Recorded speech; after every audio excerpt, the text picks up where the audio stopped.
Bonjour Valérie, bienvenue sur la ligne diagonale. Bonjour Annie. Es-tu prête pour ma question random? Ah, j'attends que ça.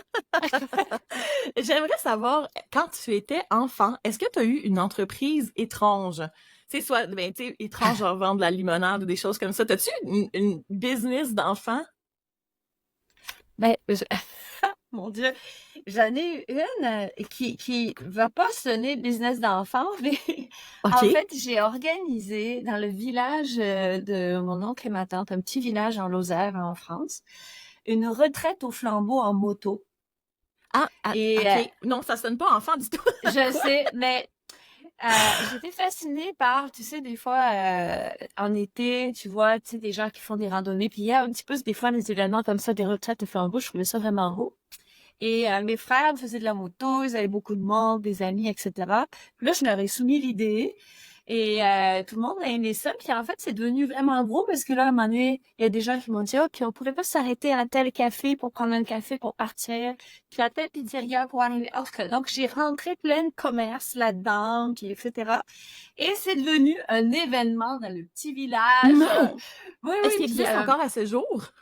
écoute, il a existé pendant quelques années, mais sans moi, là. En fait, ça a comme continué. C'est vraiment mignon. Et puis, il y a eu des concerts qui après se sont greffés à ça. Enfin, bref, c'est devenu vraiment autre chose, Mais mais c'est wow! parti de moi qui étais comme émerveillée de voir, tu sais, dans les montagnes, c'est Mais tellement oui. beau quand on les voit. Puis là, je me disais, oh, en moto, ça devait être vraiment beau de les voir arriver et tout ça. Puis, on a eu plus de 100 motards qui étaient venus. Mais encore là, c'était des amis, tu sais, c'est vraiment... Mais moi, en plus, j'allais mettre alors pour la petite histoire, j'allais mettre des affiches dans les villages autour sur les panneaux, tu sais, des petites affiches que j'avais imprimées chez mes parents, mais bon. Mais là, je me suis fait arrêter par la police parce que Non! c'est des Affichage affiches blanches, illégal. affichage illégal. Fait que tu vois, c'est le début de mon métier de marketeur. Je sais pas super bien commencé, mais j'en garde vraiment un très beau souvenir parce que tout le Hey, monde était mais heureux, tout le monde était content. Fait Mais je que suis tellement impressionnée. Et là, j'ai honte parce que je m'étais préparée à non, répondre à ma non. propre question en me disant, ça va être drôle, on va parler de nos business poches. Mais là, toi, c'est super bon. Peux-tu savoir c'était quoi ma business poche d'enfant? Mais s'il te plaît. C'était terrible. Moi, je vendais des roches. Je m'étais fait un, je m'étais fait, mais j'espère que j'étais sûrement plus jeune que toi, là. J'étais vraiment petite. Puis, tu sais, on avait un terrassement, là, devant la maison, je sais pas trop, avec plein de petits, des garnottes, là, des roches, là. Mais tu sais, il y en avait qui étaient belles. Moi, c'est comme, hey, c'est I see money.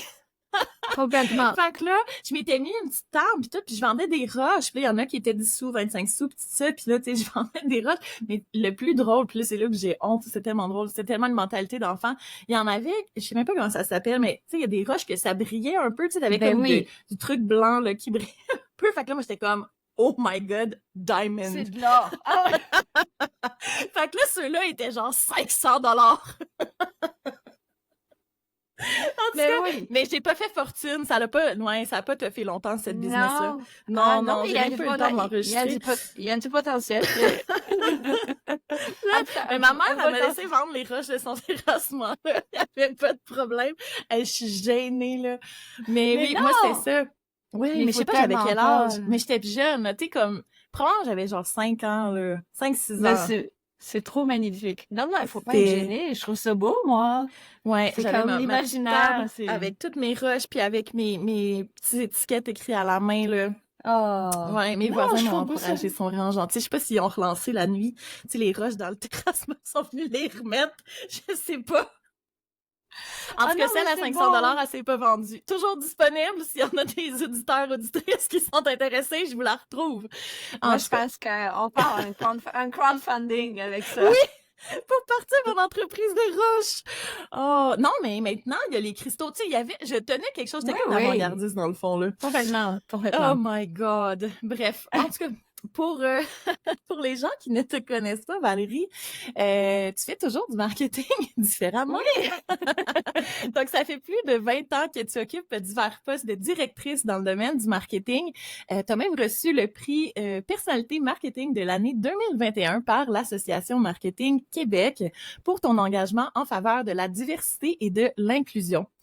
Mais aujourd'hui, je te reçois parce que tu es la fondatrice de Masse Critique, qui est un collectif de professionnels du marketing et de la création qui vise à transformer l'industrie pour lutter contre le réchauffement climatique et promouvoir la responsabilité sociale.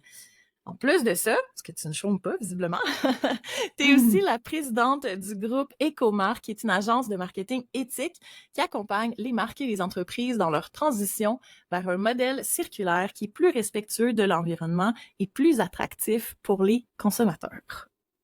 Exactement. Tu en fais des choses. Ben ouais, oui, j'en fais, mais j'ai la chance de sentir que je suis alignée, tu vois, maintenant, entre mes passions, mes valeurs et ce que je fais au quotidien. Tu sais, c'est comme n'importe quel entrepreneur, il y a des jours qui sont plus difficiles que d'autres, mais j'ai vraiment le sentiment le matin quand je me lève que, OK, je suis à la place où je dois être. Ça, c'est précieux. Je suis beaucoup moins riche que je l'ai été. Parle pas une entreprise de roche, ça marchera pas. Mais tu sais, mais vraiment, il y a une valeur extraordinaire à sentir que tu es à la bonne place. Et que tu fais de ton mieux pour apporter quelque chose et que, voilà, et que tu sais que tu fais ce que tu dis, ce que tu penses. En tout cas, ça, c'est vraiment riche. Maison. Puis aujourd'hui, en fait, je voulais qu'on parle du fameux éco-blanchiment, le greenwashing, parce que c'est quelque chose que j'ai abordé par-ci, par-là, tu sais, le washing, là, dans quelques épisodes de la ligne diagonale, mais on n'a jamais vraiment été au cœur du sujet. Puis vous, ben, ça fait partie de votre spécialité chez Masse Critique. Fait que je voulais qu'on en parle. Je trouvais que tu es la personne toute désignée pour parler de ça. D'abord, peux-tu clarifier qu'est-ce que c'est l'éco-blanchiment, qu'est-ce que c'est le greenwashing, là, parce qu'on utilise souvent le terme anglophone aussi, là. Qu'est-ce que c'est ça? En fait, bon, il y a mille et une définitions de l'éco-blanchiment. Moi, j'en aime une parce que je la trouve simple. On dit que c'est le découpage entre le produit et la marque. Alors, qu'est-ce que ça veut dire le découplage? Tu sais, on entend souvent parler de découplage entre la croissance et l'impact environnemental, des choses comme ça. Là, ça veut dire quoi? Ben, en fait, c'est de se ramener à la base.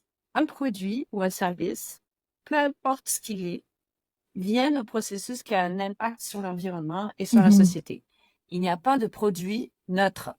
C'est déjà, pour partir de ce principe-là. Tout produit qu'on a autour de nous, qu'on a acheté, est provenu, et provient, d'un processus où il y a eu des extractions de ressources, ou si c'est, je sais pas, on va prendre le cas d'un t-shirt, le coton a été a poussé, il a nécessité de l'eau, il a nécessité souvent de pesticides, de toutes sortes de choses. Après, il a été fabriqué, donc il y a eu de l'énergie. Après, c'est du transport. Même quand ça arrive chez nous, le consommateur se déplace. Le produit, lui, il est consommé. Après, il a une fin de vie. Bon, je ne veux pas passer à tout le cycle de vie de tous les produits, mais on prend le principe, il n'y a pas de produit ou de service qui n'a pas d'impact sur l'environnement ou sur la société. Nous, quand on respire, on a un impact sur l'environnement et sur la société. Donc, il n'y a rien qui est neuf. Donc, ça, c'est le premier postulat de départ, le produit. Le deuxième, c'est la marque. C'est quoi? Dans cette définition-là, je vois la marque comme étant, en fait, la représentation de ce fameux produit-là. Puis nous, en marketing, notre métier, c'est souvent de mettre de l'avant des petits points de différenciation pour être capable de se démarquer par rapport aux compétiteurs, par rapport au marché, etc. Là où on a un problème, c'est quand, en fond, les deux sont découplés. Donc, quand le produit et le service et son impact n'est pas représenté de la bonne manière par la marque. Soit on exagère le manque d'impact, souvent, ou on va essayer de détourner l'attention. Donc, c'est cette idée-là, c'est qu'il y a un découplage. On n'est pas aligné avec le vrai impact environnemental ou social du produit ou du service dont on parle. Dans le fond, c'est quand, justement, les gens vont dire « Ah, on est une entreprise verte », mais dans le fond, ce qu'ils font, c'est du recyclage. Tu sais, ils vont mettre leur papier d'imprimante au recyclage, puis ils vont dire « Green, tu sais, on est correct. » Exact. Merci, c'est fait. Nous faisons notre part. Ouais. Exact. Alors après, tu sais, quand on rentre dans vraiment l'éco-blanchiment, nous, on a identifié, disons, 8 grandes familles d'éco-blanchiment. Puis, en fait, j'inviterai tes auditeurs, s'ils veulent, à aller sur notre site web. En fond, on peut trouver gratuitement sur le site web notre boîte à outils qu'on peut aller downloader. Dans cette boîte à outils, il y a un kit anti-greenwashing, Mmh. anti-éco-blanchiment qu'on a fait. Donc, ce sont des cartes concrètement, où il y a les fameux 8 cas d'éco-blanchiment et avec des, des, des, des tips, des conseils pour éviter, dans le fond, de rentrer dans ce type d'éco-blanchiment. Typiquement, celui que tu viens de noter, par exemple, c'est ça, c'est que souvent, on va parler juste d'un aspect du cycle de vie du produit et pas de l'ensemble. Donc, si j'ai une penne de lait et que ben mon carton a été éco-conçu ou effectivement qu'il est recyclable, mais je peux pas dire ce produit est bon pour l'environnement, ce produit Mmh. est carboneutre. Donc voilà, mais il y a différents types. Tu sais, on pourra en nommer d'autres. Il y a, tu sais, des fois, on crée des faux éco-labels. En tout cas, bref, il y a différents cas de situation qui après sont nommés comme étant d'éco-blanchiment. Le défi, en fait, pour tout communicant, c'est que on a toujours, puis c'est important de se rappeler, on a toujours des angles morts quand on est un communicant, quand on est un marketeur. On ne sait pas tout sur tout, hein. Ben non, c'est ça. Et, et ce sont des sujets vraiment complexes. En plus, l'éco-blanchiment, d'une certaine façon, ça dépend de qui regarde la communication. Donc, ça peut être très subjectif.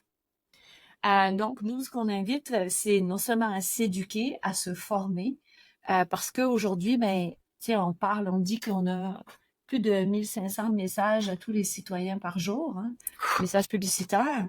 Ouais. Donc, avec cette ampleur de nos messages et de notre impact, eh vient une énorme responsabilité, celle de mieux comprendre ce qu'on communique. Donc, il faut se former, il faut s'informer, et si on n'a pas toutes les réponses, aller chercher des parties prenantes, donc des gens qui vont nous aider à voir les fameux angles morts que nous on va faire. Puis j'aime ça que tu parles d'angle mort parce que, tu sais, quelque chose que j'essaie d'apporter sur le podcast, c'est de dire, écoute, on vise pas la perfection, on vise l'amélioration, l'éducation, puis tout ça parce que, oui, il y a des gens, tu sais, qui vont être mal intentionnés puis faire de l'éco-blanchiment puis, tu sais, savoir que dans le fond, ils sont pas vraiment corrects, mais quand même communiquer qu'ils sont une entreprise Mm. verte. Mais il y a des gens qui le font aussi par manque d'éducation ou par angle mort, comme tu dis. Puis il y a même des gens que moi, j'ai déjà rencontrés qui n'osent pas mettre de l'avant leurs pratiques écologiques, les efforts qu'ils font parce qu'ils ont peur de faire de l'éco-blanchiment, puis qui se disent justement, mais je veux pas, tu dis c'est subjectif, tu sais, je veux pas être jugée par des gens qui vont dire, ben moi je suis plus verte que toi, donc tu devrais pas dire ça ou tout ça, puis c'est là où ça devient compliqué parce qu'il y en a que ça pourrait être un critère qui les distingue de leur compétition, mais il y a tout le temps la peur. Fait que j'ai envie de te demander, qu'est-ce que tu proposes comme critère d'auto-évaluation? Là, tu as parlé des cartes qui sont dans votre guide à outils. Le lien, d'ailleurs, sera dans les show notes. Là, je vais ajouter ça à la fin des show notes de l'épisode pour les gens qui sont intéressés. Mais est-ce qu'il y aurait des critères là, rapides pour s'auto-évaluer, à se dire, est-ce que je... Ben, est-ce qu'on peut pas, là, je marche encore Mm. sur des œufs, là, tu sais, mais Mm. est-ce que je Mm. devrais communiquer sur mes efforts que je fais écologiques ou est-ce que je vais être sur la ligne de risquer de faire de l'éco-blanchiment? Comment on s'évalue en tant qu'entreprise par rapport à ça? As-tu des pistes? Tout à fait. Ben, c'est une excellente question. Si tu me permets, avant de répondre à ta question, je vais faire une mini parenthèse parce que Vas-y. tu mets le poids sur quelque chose qui est vraiment important. Est-ce que je communique ou est-ce que je communique pas? Hum. Euh, il faut comprendre que l'éco-blanchiment, sa principale conséquence, c'est que, tu vois, il y a eu une étude il y a 2 ans qui a été faite par Deloitte sur les consommateurs canadiens et qui dit que 57%, c'est énorme, des consommateurs canadiens n'ont pas confiance dans les allégations environnementales des entreprises. Énorme. Et Mais 6 ça. personnes sur 10. Donc, qu'est-ce que ça crée ça? Ça vient du fait qu'il y a eu de l'éco-blanchiment. Donc, les citoyennes sont cyniques. Mais oui. Qu'est-ce que je crois? Qu'est-ce que je ne crois pas? Je suis sûre que tous les auditeurs, nous tous, moi-même, toi-même, à un moment donné, on s'est dit, ben là, je sais plus quoi faire. Là, je pensais que ça, c'était bon. Puis là, finalement, j'apprends que ça l'est pas. Je sais pas quoi faire. Parce que c'est complexe. On peut pas, encore une fois, être tous des experts en environnement. Et la conséquence directe de ça, c'est que les gens ne sont pas prêts à payer plus cher pour un produit qui est plus éco-responsable que le nôtre. Parce qu'ils Pourquoi? croient pas que Parce c'est que tu vrai. n'y crois pas. C'est Ouais, ça. exactement. Donc, forcément, tu n'es pas prêt à faire un effort. Et là où c'est vraiment vicieux comme processus, c'est parce que il y a eu de l'éco-blanchiment, les clients, les consommateurs n'y croient pas, on n'est pas prêt à faire bénéficier, si tu veux, de plus de part de marché à l'entreprise qui fait des efforts. Mais ce que ça fait, c'est que les entreprises de plus en plus se disent, OK, mon risque réputationnel à communiquer est très grand, comme tu l'as dit, parce que je suis pas sûre de couvrir tous les angles de manche, je suis pas sûre de tout comprendre, de tout saisir. J'ai peur d'avoir quelque chose que je ne vois pas. Et en même temps, j'ai pas de bénéfice économique. Donc, pourquoi est-ce que je communiquerai? Ouais. Mais le problème, et puis tu vois, nous, on le voit, on fait des formations en marketing durable. J'ai toujours des gens d'entreprise qui me disent, mais donne-moi des exemples d'entreprises qui font des démarches en développement durable et qui ont du succès. Et moi, j'en ai marre de donner Patagonia comme exemple, hein, ou Veja, ou... J'aimerais donner des exemples qui se passent au Québec, d'entreprises, mais si les entreprises ne communiquent pas, elles ne montrent pas qu'elles peuvent faire les choses différemment, tout en étant conscientes de l'impact sur l'environnement et la société, en fait, c'est comme un engrenage positif qui ne se crée pas. Donc, c'est important de communiquer. C'est important de communiquer. Du coup, il faut s'éduquer comment bien communiquer. Alors, je vais répondre à ta question maintenant. Qu'est-ce qu'il faut faire? Ben, c'est sûr qu'il faut se former. D'abord, il faut comprendre. Puis tu sais, moi, je suis vraiment à l'aise de parler de ça parce que de l'éco-blanchiment, j'en ai fait. Est-ce que je l'ai fait parce que je savais que j'en faisais à ce moment-là? Mais non. Puis Mais entre non. toi et Mais je suis moi, sûre tu que j'en sais, ai fait aussi. Je suis sûre qu'on en a tous et toutes fait tu sais, on sait pas ce qu'on sait pas. Tu sais. exactement. C'est ça. Et le pur mensonge, là, vraiment des entreprises qui mentent, bon, ça existe peut-être, là, mais moi, honnêtement, je pense pas que c'est la majorité. Je pense que Mais la non. majorité des gens le font parce que on comprend pas la portée de nos mots, on comprend pas, etc. Donc, déjà, la première des choses, c'est se former. Comprendre un petit peu les bases, si tu veux, quand on dit carboneutre, ça veut dire quoi? Qu'est-ce qui est derrière ce mot-là? Quand on parle des limites planétaires, on parle de quoi? Tu sais, d'avoir un petit peu de compréhension. Donc, ça peut être de s'éduquer, en fait, de lire la presse, si on a de la chance, on a de plus en plus de contenu d'affaires qui nous éduque, mais c'est de commencer à être plus sensible un peu à cette réalité-là. Ça, c'est la première des choses. La deuxième des choses, moi, je te dis, mais très pragmatique. Chaque fois que vous faites une communication et que vous utilisez des mots vagues, et des mots vagues comme c'est bon pour la nature, on est amis de l'environnement, pour des générations futures, tout ce qui peut être très, Oui. très large. Les formules un peu faites, là. Les formes. Et puis c'est terrible parce que c'est notre métier depuis 100 ans, dans le fond, de faire un petit peu de l'exagération Oui. parce on est né comme ça, là. Ma mère est passée près de nous quelque part. On est né pour avoir des très belles formules, tu sais, qui nous montrent les meilleures, etc.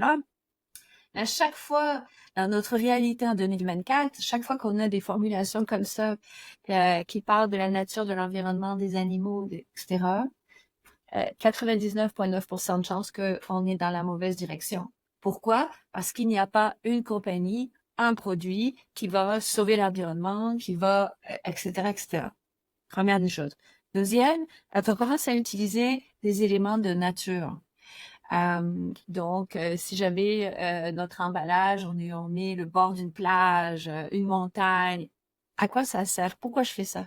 Si jamais je tourne un spot TV puis que là, tu vois, je mets quelqu'un qui est vraiment en plein milieu de la forêt puis qui respire la forêt. OK, ça sert à quoi dans l'histoire de mon produit? Est-ce que j'essaie d'une certaine façon de faire croire à quelque chose? Ou est-ce qu'il y a, tu sais, donc il faut faire attention à partir du moment où on parle dans tout ce qui est général.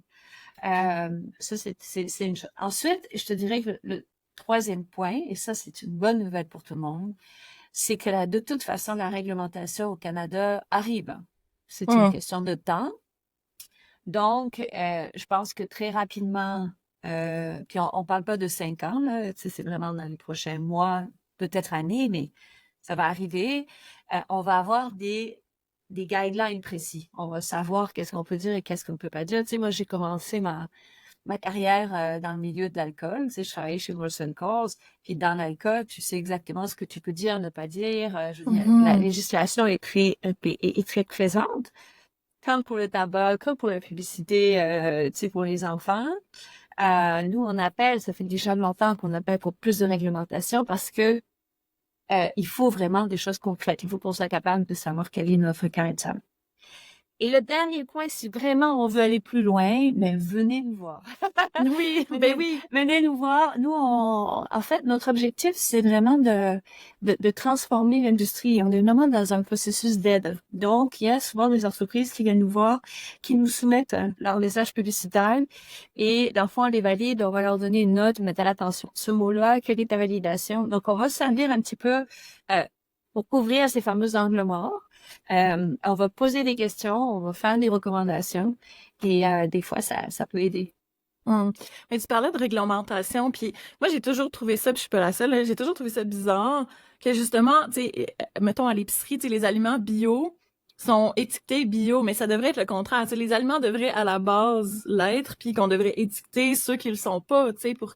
Moi je trouve qu'on travaille tellement à l'envers. Mais là je pars un petit peu dans le champ gauche au niveau du sujet, là, c'est un autre sujet, mais tu sais, je trouve que justement, pourquoi tu sais, j'ai l'impression que le fardeau de la certification puis de Mhm. ci est du côté des entreprises qui font déjà des efforts pour être bio, pour être plus écologique. Puis là, en plus, on leur demande de la paperasse administrative pour obtenir des Mhm. certifications patentes, alors que les gens qui utilisent des pesticides ou quoi que ce soit, en s'en foutant carrément, eux autres sont libérés non seulement de leur conscience parce qu'ils en ont rien à pouip, puis en Mhm. plus, ils ont pas à se taper la paperasse pour obtenir des certifications, tout ça. Moi, je trouve ça totalement aberrant, mais en tout cas, fin de mon petit Mais, rant, là. non, mais Mais, t'as bien raison, c'est vraiment un point de vue intéressant.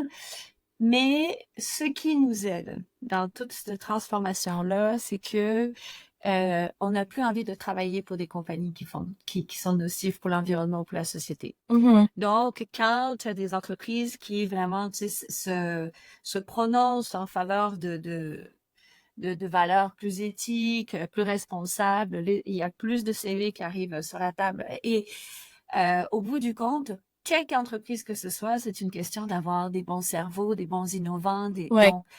Donc cette richesse-là, elle est présente. Ça, c'est une chose. Et nous, on travaille beaucoup avec les agences de pub. Et il y en a beaucoup où des fois, quand on va faire des conférences, on a des gens qui sont comme moi, je veux plus travailler sur ce compte-là. Moi, j'ai dit à mon patron que je ne veux pas travailler là-dessus. Ça devient difficile, même pour certaines agences d'aller recruter, même certaines entreprises. Donc, il y a ça. Ensuite, même de plus en plus, les investisseurs ne veulent plus investir dans des entreprises qui ont un fort impact carbone. Donc, donc tu sais, et voilà. Donc, je trouve qu'il y a quand même, moi, je suis plutôt une optimiste dans cette démarche-là. J'adore. Je trouve qu'il y a quand même, tu sais, un mouvement qui va de plus en plus supporter les entreprises qui font les bons choix. Oui, oui, absolument. Moi, je fonde beaucoup, beaucoup d'espoir là, sur justement les Gen Z là, qui sont un petit peu plus sans compromis là, Oui, à ce niveau-là, exact. puis tout ça. Puis justement, quand tu parles de, tu sais, le nerf de la guerre, c'est d'avoir des gens aussi qui veulent travailler pour, tu sais, quand tu as une plus grande entreprise, c'est moi, je suis solopreneuse, tout ça, mais tu sais, justement, si t'as pas de main-d'œuvre, c'est la base. Puis je pense que justement, les patrons, les patronnes prennent de plus en plus conscience de ça. J'ai envie de revenir un peu, tu sais, qu'est-ce que tu disais au début de l'épisode, tu parlais du cycle de vie d'un produit, tu sais, OK, le coton, disons, tu sais, il a été, tu sais, ramassé dans le champ, nanana, il a été transformé, il a peut-être été blanchi, etc., etc. Puis là, c'est drôle parce que ça me fait penser à, tu sais, en tant que consommateur, justement, tu disais, à un moment donné, on est perdu, on sait plus quoi faire. Mais tu sais, moi, j'avais eu cette réflexion-là un moment donné par rapport à quelque chose de très précis qui est, mettons, le papier d'emballage. Tu sais, je Mhm. m'étais dit, ben, je vais arrêter d'acheter ce papier d'emballage, je vais prendre des tissus, tu sais, tout ça. Mais là, il disait, ah, mais pour que l'impact de ton tissu que tu utilises, là, ça a un nom japonais dont j'ai oublié, évidemment, Oui, oui, oui, mais oui. Furoki, je veux pas aller là, je veux pas aller là, etc. Mais tu sais, il faut que tu l'utilises comme 150 fois pour que son impact environnemental équivaut au papier que tu vas mettre au recyclage, mettons. Puis là, j'étais comme, OK, fait que dans le fond, je suis mieux de continuer à acheter du papier que je vais mettre au recyclage, qui va servir une seconde que je vais mettre au recyclage. Puis là, ça m'avait tellement rendue confuse parce que justement, c'est un des moments où je me suis dit, ben là, dans le fond, je sais plus quoi faire. Là. Je sais pas, Non. c'est quoi qu'on attend de moi. Je pensais faire une bonne action, finalement, c'est la même chose pour les tote bags. Il y en a qui disaient, ben oui, mais tu sais, la production d'un tote bag, ben là, justement, le tissu, le coton, toutes ces affaires-là. Là, on dirait que je prends juste des exemples de tissu, mais c'est parce que c'était des exemples de ma vie personnelle. Fait que j'ai l'impression que tu sais, on revient beaucoup à la vraie solution, ou la vraie, en tout cas. Une des solutions, c'est de réduire à la base sa consommation. Mais là, en tant que deux personnes, toi puis moi, qui ont fait du marketing, puis que notre but, veut pas, c'est que les entreprises avec qui on travaille, ben, fassent des ventes, tout ça, là, il y a tout le temps le petit conflit interne de se dire, ben, coudon, tu sais, comment est-ce que je peux naviguer tout ça? Puis vous, chez Masscritique, vous avez fait une étude justement que j'ai trouvée sur votre site qui est accessible, que les gens peuvent télécharger, là, tout ça. Puis, c'est, dans le fond, une étude sur les émissions de carbone qui sont générées et influencées par la publicité. Puis c'est au Québec, fait que ça, j'adore ça. Au moins, c'est des chiffres d'ici. Puis en 2020, au Québec, la publicité a généré 6,2 millions de tonnes de CO2, soit l'équivalent de 14 millions de barils de pétrole consommés. Au secours. En consommation incrémentale. C'est ça, Donc, c'est en direct et consommation, en indirect. surconsommation. Ben, c'est Mais ça. c'est ça. Là, moi, ça m'a un Ouais. peu rentré dedans, dans une bonne façon, parce que tu sais, dans le sens que c'est important qu'on sache, c'est l'impact qu'on a, tout ça. Peux-tu me parler un peu, c'est quoi le contexte de cette étude-là? Pourquoi vous avez fait ça? Puis justement, après ça, de continuer à travailler en marketing, publicité avec ces informations-là, comment vous avez navigué, tu sais, avec tout ça? Ouais. Fait que, OK. Alors, si je repars à la base, juste pour c'est le bénéfice de tous, en fait, il y a deux façons d'évaluer notre métier. Hein? Il y a ce qu'on appelle les advertising emissions. Excuse-moi pour l'anglicisme, mais je trouve que Oh, c'est ça va, j'en difficile à doutais. comprendre en anglais. Et les advertised emissions, parce que c'est le même modèle, en fait, que utilise la finance. Il y a advertising emission, donc les émissions du travail publicitaire. Donc, ce qu'on fait, ça va être les émissions de toi et moi dans notre bureau, des gens qui travaillent avec nous, de la production publicitaire qu'on va faire. Donc, si on va faire des photoshoots, si on doit se déplacer pour les faire, l'électricité, etc. Et les médias qu'on utilise. OK? Donc, l'impact des médias qu'on utilise. Donc, ça, c'est en fait ce qu'on contrôle. Ça, c'est quelque chose qu'on peut, puis nous, on a sorti d'ailleurs à disposition de notre communauté un calculateur de GES des campagnes publicitaires. Donc, quand tu fais une campagne publicitaire, maintenant, c'est quand même assez facile, je vais mettre facile en guillemets, mais d'évaluer quel est l'impact de ce qu'on fait. Donc, on fait des meilleurs choix en termes de médias, on fait des meilleurs choix en termes de production, etc. Ça, c'est ce qu'on contrôle. Mais si je fais une campagne publicitaire qui a un faible impact carbone, mais que je continue à vendre des bouteilles d'eau, Ouais. j'ai pas réglé mon problème. C'est Okay? ça. Donc, le vrai impact, le plus grand impact, en fait, c'est l'impact que l'on a sur la croissance des ventes.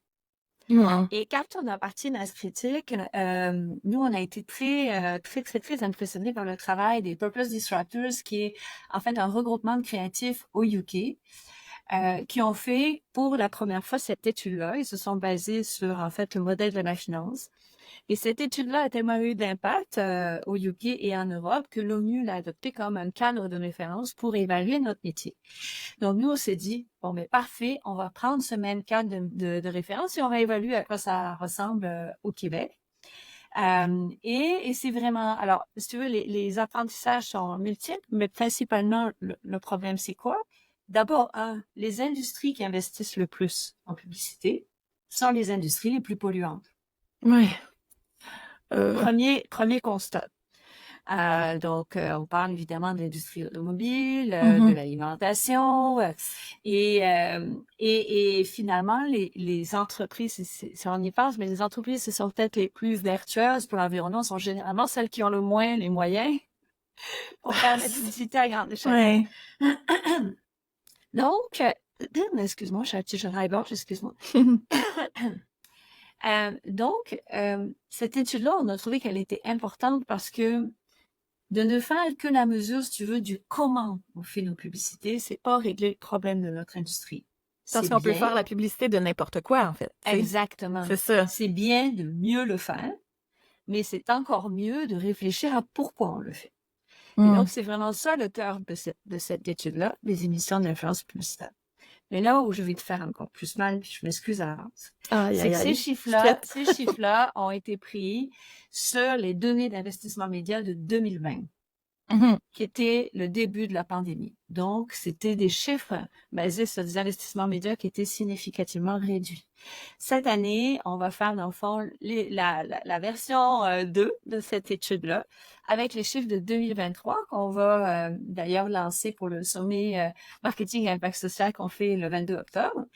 Et malheureusement, j'ai peur que les chiffres soient vraiment beaucoup, beaucoup plus importants. Parce que c'est ça qu'il faut réaliser. C'est notre industrie, on est vraiment là pour promouvoir la surconsommation. Si on ne change pas, on peut faire les Oui. choses différemment. Donc, nous, ce qu'on voulait dire en faisant cette étude-là, c'était vraiment de jeter un pavé dans la mare et de dire aux agences, aux entreprises, aux employés, aux gens qui font notre métier, est-ce que vous pouvez commencer à dire non à certains clients? Ou si vous êtes dans des entreprises qui sont excessivement polluantes, pourriez-vous essayer d'influencer? Il y a des modèles d'affaires qui doivent être transformés. On peut pas juste continuer à faire de la publicité de la même façon qu'on le fait sur les mêmes industries et continuer à promouvoir plus de SUV, plus, etc. Il faut qu'on change, dans le fond, notre imaginaire collectif, notre façon de consommer, comme tu l'as dit très bien plus tôt. C'est vraiment là le nerf de la guerre. Ça, c'est difficile parce que j'ai l'impression que ça vient avec un paquet de privilèges. Tu sais, comme j'ai déjà dit, maintenant, j'ai le privilège quand même de choisir avec qui je travaille. Mais est-ce que ça a toujours été le cas? Est-ce que je suis irréprochable, entre guillemets, dans tous les clients que j'ai aidés avec mon marketing au courant de ma carrière? Bien sûr que non. Il y a des clients dont je ne suis pas fière. Mais à ce moment-là, j'avais le choix entre travailler sur ces mandats-là et être capable de subvenir à mes propres besoins dans un monde capitaliste ou me mettre joyeusement dans la merde, tu sais. Fait que c'est ça qui est difficile. Fait que je pense que justement, c'est de dire, ben, on comprend puis on essaie de pas juger justement les petits entrepreneurs, les solopreneurs, les gens qui démarrent peut-être puis qui ont pas le choix pour leur propre survie d'accepter des mandats. Puis à ce moment-là, ils peuvent aller avec l'angle que tu as proposé, d'essayer d'influencer puis d'améliorer les choses. Mais les gens qui ont un certain niveau de vie, une certaine notoriété, ben on compte sur vous pour faire les bons choix puis l'idée, le mouvement, tu sais. Fait que c'est de se dire, si tu as la capacité de le faire, ben, tu sais, de peut-être faire ce choix-là pour influencer le groupe, pour faire ta part, même si tu vas peut-être dire non à un projet de 15-20 000 $ ou tout ça, tu sais. Mais c'est pas tout le monde qui a la capacité de faire ça, là. T'as bien raison. Puis tu sais, moi, je suis encore une fois très terre à terre là-dedans. Je suis une entrepreneur, moi aussi. Je sais qu'il y a des mois qui sont plus difficiles et puis c'est pas évident. En fait, la question, tu sais, moi, je donne vraiment 200 personnes.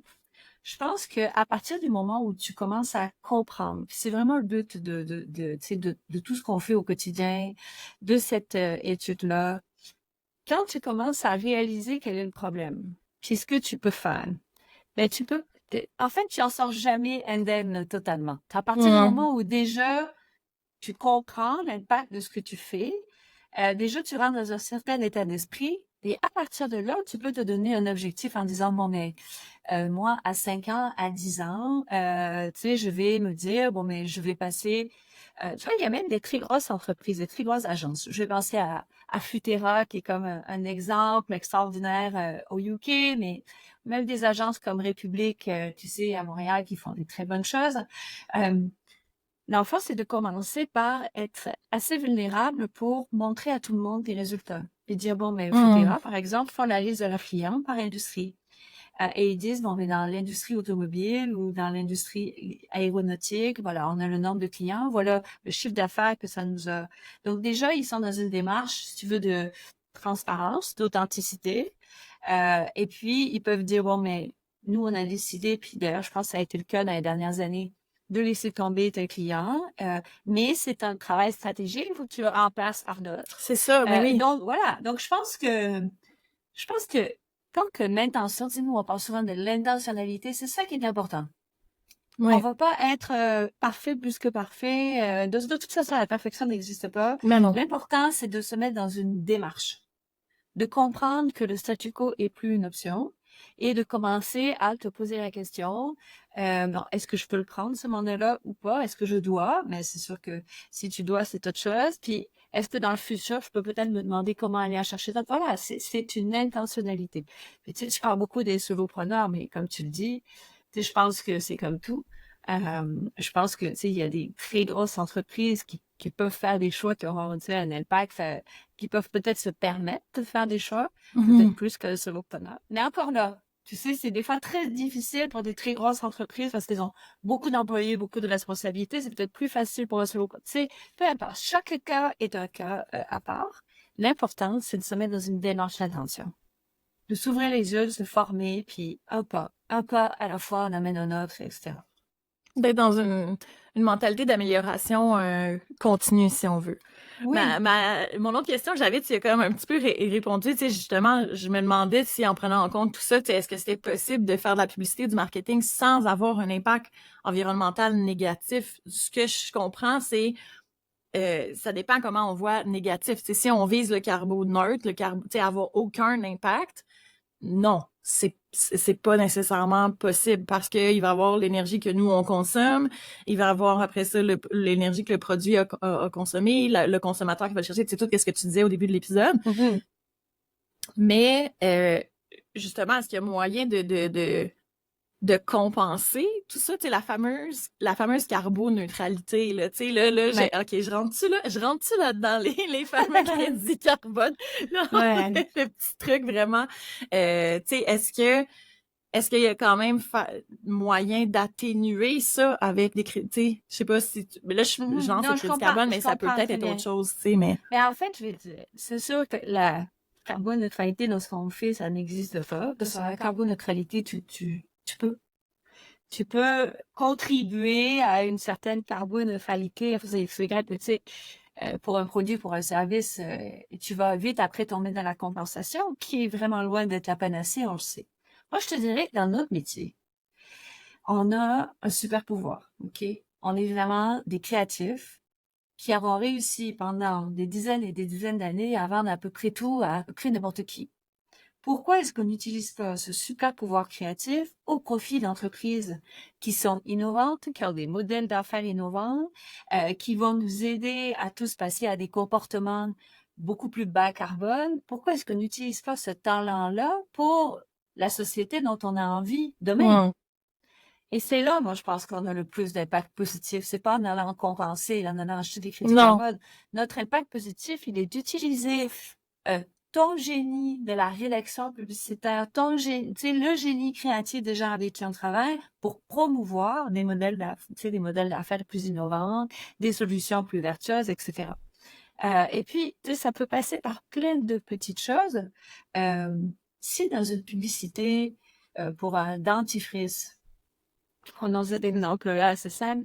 Je suis dans une maison très, très, très luxueuse, immense. On passe par une vue sur la chambre de l'enfant avec 10 000 toutous sur le lit. Je suis dans la salle de bain, l'eau coule à flot. Il fait tellement chaud qu'il y a de la buée. Tu es déjà dans l'imaginaire, sans même parler du produit, sans même parler de ce que tu as dit. Dans l'imaginaire, autour de ce qui se passe de ton produit, tu crées un modèle de vie, enfant, qui n'est plus réaliste à notre époque. Il faut passer déjà dans tout l'imaginaire autour de notre produit sur des modèles beaucoup plus sobres ou beaucoup plus respectueux. Donc, on est vraiment, on joue dans l'imaginaire collectif de la société. Ben oui, Hein, c'est la tout ce qu'on belle vie est appelle représentée dans la publicité. Ben oui, c'est ça. Ben c'est ce qu'on appelle, tu sais, le framing, c'est comment tu mets en Exactement. scène ton produit, comment puis tout ça va avoir une influence. Parce que si tu dis, ben le confort, c'est la surconsommation, c'est une énorme maison, c'est la surconsommation aussi d'énergie, tout ça, ben tu viens de dire comme pour être bien, tu te dois d'avoir ça, mais aussi t'envoies le message que pour être reconnu socialement, tu as besoin de luxe, tu as besoin d'abondance, tu as besoin de croissance continue, tout ça. Fait que tu sais, c'est de tout le temps se poser la question, est-ce que c'est vraiment ça le message que tu sais, que je veux envoyer, justement, OK, mettons, tu sais, pour reprendre ton exemple, tu sais, ton dentifrice, OK, va être, je sais pas moi, sans fluor, éco, truc, ben oui, mais tu sais, si après ça, tout le reste de la vie que tu mets en scène n'est absolument pas, tu sais, c'est quoi, tu vas te sentir mieux le matin parce que tu t'es brossé les dents avec un dentifrice écolo, alors que, tu sais, tu fais de la merde avec toutes les autres sphères de ta vie, là, tu sais, là, je vais à l'extrême, mais tu sais, c'est ça, c'est de penser à qu'est-ce qui entoure, puis au message que inconsciemment, ça va envoyer, tu sais. Puis moi, c'est quelque chose, tu sais, j'ai un peu un cheval de bataille, puis il y en a qui se sentent visés, là, puis tu sais, ils disent que je m'acharne des fois, mais tu sais, comme moi, ça me dérange souvent quand je vois des gens en marketing, tu sais, flasher leur luxe, justement, parce que je me dis, mais qu'est-ce que t'envoies comme message, tu sais, est-ce que c'est nécessaire, est-ce que t'as besoin, tu sais, de flasher ça, puis ça revient au framing, puis à tout qu'est-ce qui entoure, pas nécessairement ce que tu vends, mais de la façon dont tu le mets en scène, tu sais. Ça a une Exactement. importance. Et puis, tu sais, je pense qu'on est à l'époque où on peut, tu sais, tu peux avoir euh, envie d'acheter un produit qui est luxueux, tu sais, un t-shirt qui coûte peut-être un peu plus cher parce que tu sais que tu vas le garder plus longtemps. Oui, oui, L'important, oui, c'est de se ramener à une consommation plus responsable c'est ça. et d'allonger la durée de vie, en fait, de tout ce qui nous entoure. Mhm. Donc, voilà, il y a beaucoup de choses. Donc, oui, évidemment, dans ce qu'on dit, comment est-ce qu'on aide des entreprises peut-être à promouvoir et à utiliser notre voix et le talent de toute l'industrie pour aller d'avant, mais aussi finalement, comme tu le dis, dans tout le framing, dans tout ce qui est autour de ce qu'on fait, on est capable de transmettre un imaginaire différent. Hmm. J'ai l'impression que tu as donné tellement d'astuces quand même concrètes, mais si on essaie de les rapper, tu sais, pour terminer Mhm. l'épisode dans une espèce de good, better, best que j'essaie de faire à chaque épisode, mais que je réussis pas tout le temps, en tout cas, tu sais, en tant que professionnel du marketing ou aussi en tant que personne qui a son entreprise, parce que souvent, il y a des gens qui vont faire leur propre marketing, fait qu'ils se retrouvent marketeurs par la bande, là, juste Mais, par le fait qu'ils ont ou qu'elles ont une entreprise. Puis peut-être aussi, là, on a parlé, tu sais, des grandes entreprises, tout ça, mais tu sais, je sais que dans mon audience, j'ai quand même beaucoup de solopreneurs, solopreneuses, petites entreprises, tout ça. Qu'est-ce que ces gens-là peuvent faire de façon réaliste pour participer au mouvement? Tu sais, des petites actions simples qu'on peut mettre en place, puis avoir au moins l'impression d'être utile, là, tu sais, sans faire des coups ouais, de blanchiment, justement. bon. D'abord, on a un pouvoir, c'est la communauté, c'est nous tous. Donc, moi, je vous invite à venir nous rejoindre, Masse Critique. Oui. Quand vous prenez, tu sais, quand vous faites partie de notre communauté, vous avez accès, dans le fond, à une communauté de gens qui partagent les mêmes valeurs. Et nous, on aime beaucoup. Donc, si on est sur une plateforme, dans le fond, collaborative, il y a beaucoup d'informations et les gens se posent souvent beaucoup de questions. J'ai telle pièce de communication, qu'est-ce que vous en pensez?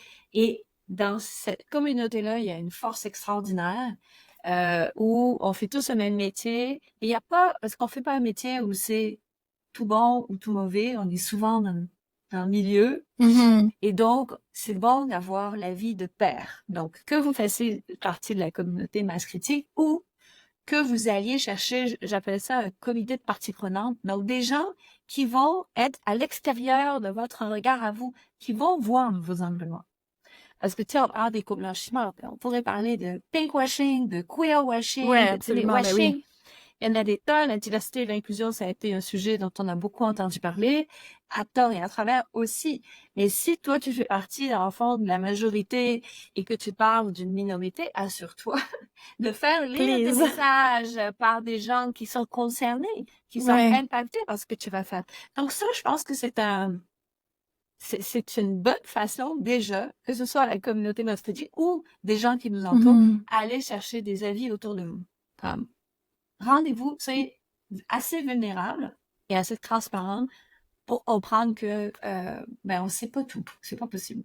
Non, c'est ça, puis d'être capable d'accepter la critique aussi. Il y aura un épisode de la ligne diagonale sur accepter la critique, un épisode solo. Là, je mettrai le lien. Je sais pas si l'épisode avec toi, Valérie, va être publié avant ou après. Là, fait que, en tout cas, j'ai réajouté le Génial. lien vers l'épisode sur l'acceptation de la critique aussi, là, parce que, comme tu dis, on ne sait pas tout, c'est impossible.